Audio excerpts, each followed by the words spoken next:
좀 도와주실래요?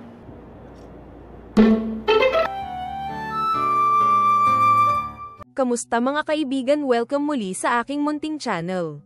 Bago natin simulan, paki-like and share naman ang ating video. Maraming salamat. Simulan na natin. Sa panimula ng pelikula, makikita ang isang lalaki na si Buboy habang nagbibihis upang pumasok sa kanyang trabaho. Pagdating niya sa kanyang trabaho, napatulala na lang ito nang makita niya sa kanyang computer na tinatanggal na ito sa kanyang trabaho. Dahil doon ay malungkot itong naglalakad habang bitbit ang kanyang mga gamit at tinawagan niya ang kanyang jowa upang mawala ang lungkot nito. Subalit sinabi sa kanya ng kanyang jowa na madami itong ginagawa sa kanyang trabaho kaya binabaan lang siya nito ng tawag. Matapos noon ay naisipan niyang magpunta sa bahay ng kanyang jowa upang bisitahin ito. Pagdating niya sa apartment ng kanyang jowa, may nakita siyang pinagkainan sa labas ng pinto at narinig niya ang kanyang jowa na umuungol ito ng napakasarap. Pagpasok niya sa pinto, dito niya napagtanto na inaararo ng iba ang bukid ng jowa niya.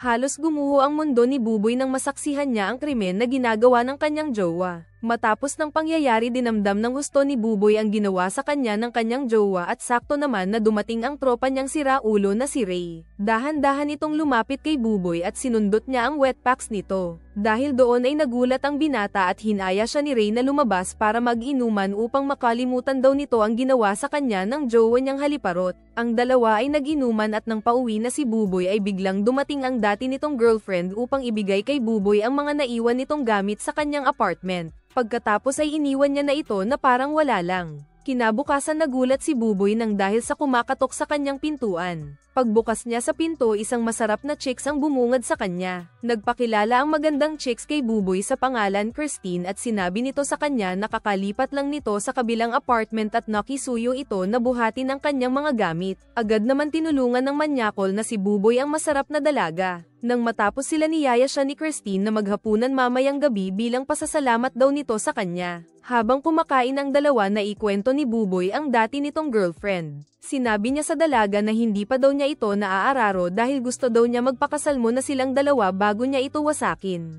Subalit sinumpong daw ito ng pagkamanyakol kaya sa ibang lalaki daw siya nagpawasak. Bigla naman tinanong ni Christine si Buboy kung nais daw ba nitong matikman ang kanyang masarap na pechay. Nagalit naman si Buboy sa alok ng dalaga dahil inakala niya na pinagtaytripan niya ito at pagkatapos ay nagpaalam na ito sa dalaga na uuwi na. Pinigilan naman siya ni Christine at sinabi niya na seryoso ito sa kanyang mga sinabi. Nakipagkasundo din siya sa manyakol na si Buboy at sinabi ni Christine na sa loob ng 3 linggo ay pwede niyang gawin lahat ang nais niyang gawin sa masarap na katawan ng dalaga. Ngunit sinabi din ni Christine na pag natapos na ang kanilang kasunduhan ay kakalimutan na nila ang kanilang mga ginawa. Nang makauwi si Buboy sa kanyang bahay ay sinampal nito ang kanyang sarili dahil hindi siya makapaniwala sa sinabi sa kanya ng dalaga. Maya-maya ay tumawag sa kanya si Christine sa video call at dahan-dahan nitong ipinakita ang maliit nitong pakwan sa binata. Dahil doon ay hindi na mapakali ang manyakol na si Buboy at iniwan nito ang kanyang cellphone pagkatapos tumatakbo itong nagpunta sa kwarto ni Christine. Pagdating ni Buboy ay agad itong tumalon sa tigang na si Christine at masaya nilang pinagsaluhan ang malamig na gabi. Kinabukasan paggising ni Buboy, nakita niyang wala na sa tabi niya si Christine. Dahil doon ay inakala niya na panaginip lang ang lahat ng nangyari sa kanya kagabi. Subalit nang lumabas si Buboy sa kanyang bahay, nanlaki ang mga mata nito nang makita niya ang masarap na si Christine habang tumutuwad. Nagtanong si Christine sa binata kung pwede daw ba itong makiligo sa kanyang banyo dahil nasira daw ang gripo nito sa kanyang apartment. Agad naman pumayag ang mahilig na si Buboy. Habang naliligo ang dalaga, nakaabang naman ang mahilig na si Buboy sa labas ng banyo at hindi mapakali sa kanyang magandang tanawin na nakikita. Maya-maya ay hindi na ito nakatiis at pumasok na ito sa banyo habang naliligo ang dalaga. At doon muli na naman niyang nilamutak ang masarap na katawan ni Christine na talaga naman ang sarap. Matapos ang kanilang mainit na bakbakan sa banyo, nag-date ang dalawa na parang totoong magjowa. Sinabi ni Buboy kay Christine na hindi pa rin siya makapaniwala sa mga pinaggagawa nilang dalawa. Hindi daw niya lubos na maisip na ang isang masarap at magandang babae ang makikipagbakbakan sa kanya nang walang bayad.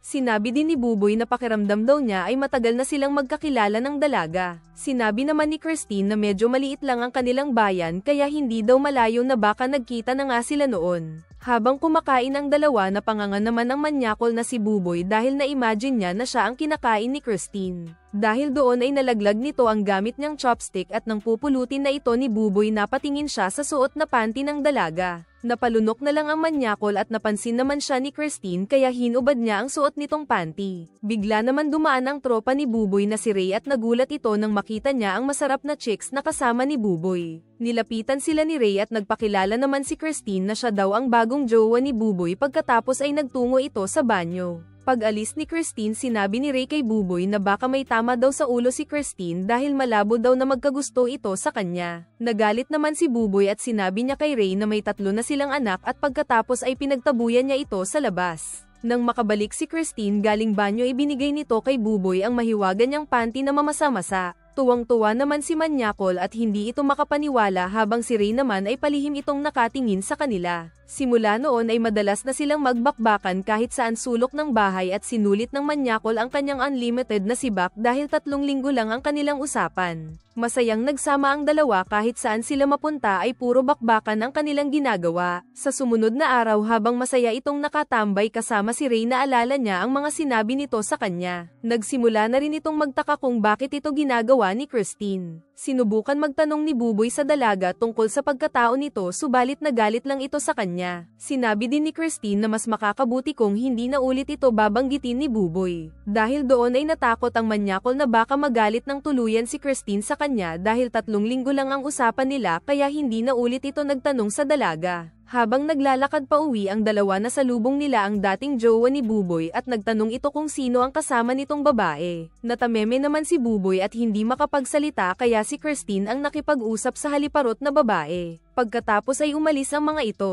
Kinagabihan inaya nila si Ray na tumagay sa kanilang bahay. Habang nagiinuman sila napansin naman ni Buboy na masayang nakikipagkwentuhan si Christine kay Ray. Dahil doon ay nakaramdam ng selos ang Manyakol kaya sinipa niya si Ray at sa pilitan niya itong pinalayas sa kanilang bahay. Kinaumagahan nakita ni Christine na masarap pa rin ang tulog ni Buboy kaya nilapitan niya ito at dahan-dahan niyang ipinasok ang kanyang kamay sa kumot pagkatapos ay nilamas-lamis nito ang malaking tarugo sa ilalim ng kumot. Subalit biglang nagulat ang tigang na si Christine dahil ibang tarugo ang kanyang nilamas. Nagmamadali naman na umalis ang siraulo na si Ray habang ang dalawa naman ay nagtalo. Sinabi ni Buboy sa dalaga na sinadya daw niya na hawakan ang tarugo ni Ray. Sinabi naman ng dalaga na hindi niya alam na nandoon si Ray kaya hindi daw niya talaga sinasadya na mahawakan ang tarugo nito. Matapos noon ay agad din naman nahinto ang kanilang away kaya nauwi na naman sa matinding bakbakan ang dalawa. Nang matapos sila nakita ni Buboy na nakangiti si Christine kaya tinanong niya ito kung bakit siya nakangiti ng ganon. Sinabi ni Christine ang tungkol sa dating jowa ni Buboy sa kolehiyo na nagngangalang Ana. Dahil doon ay nagulat si Buboy sa sinabi ni Christine at tinanong niya ito kung paano niya nalaman ang tungkol sa kanyang nakaraan. Dito ay sinabi ni Christine sa binata na nagkakilala sila ni Ana noon at nagkakwentuhan pagkatapos ay ikinwento daw ni Ana ang tungkol sa kanilang dalawa.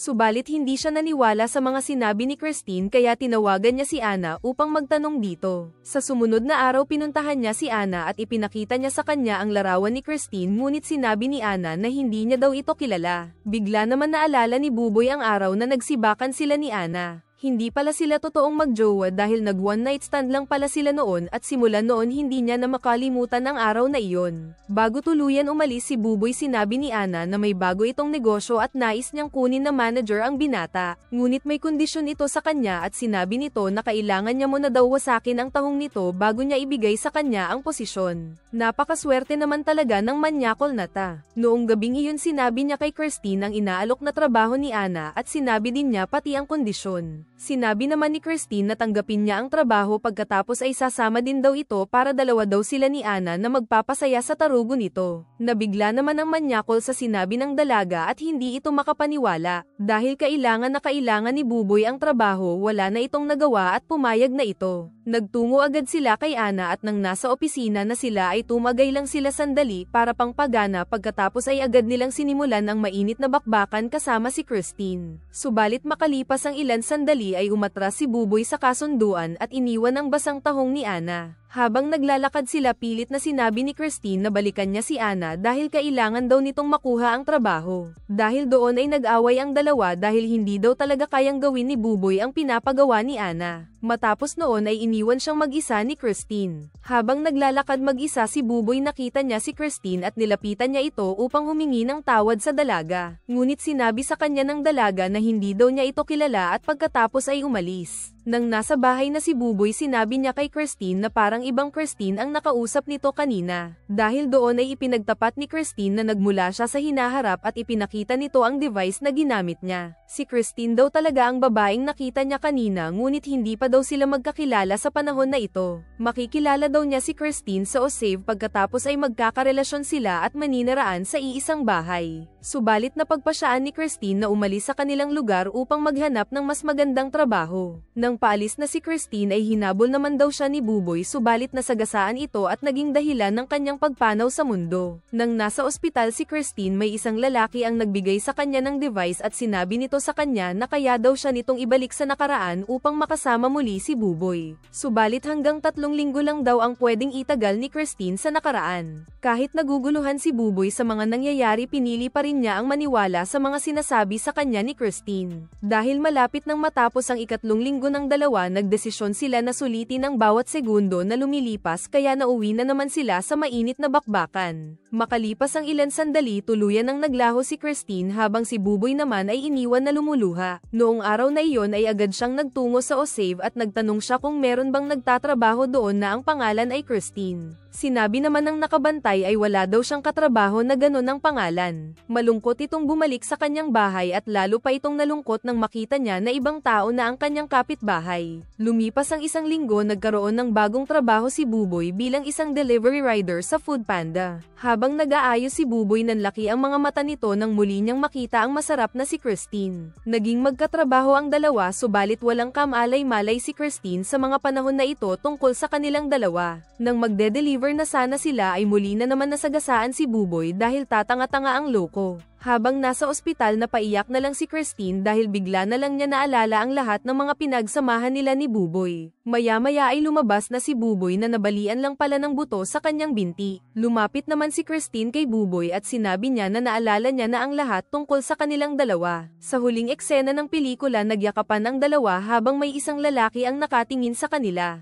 Eto pala ay ang matandang si Buboy na galing pa sa hinaharap, siya din ang nagbigay ng device kay Christine upang makabalik ito sa nakaraan. Kung nabitin ka sa ating video, mag-follow at subscribe ka na sa aking channel para updated ka sa mga susunod ko pang masasarap na video na parating. Paki-like and share na rin ang ating video para dumami pa tayong mga sibakalero. Ilalagay ko na lang sa pin comment ang title ng ating video. Hanggang sa muli. Paalam.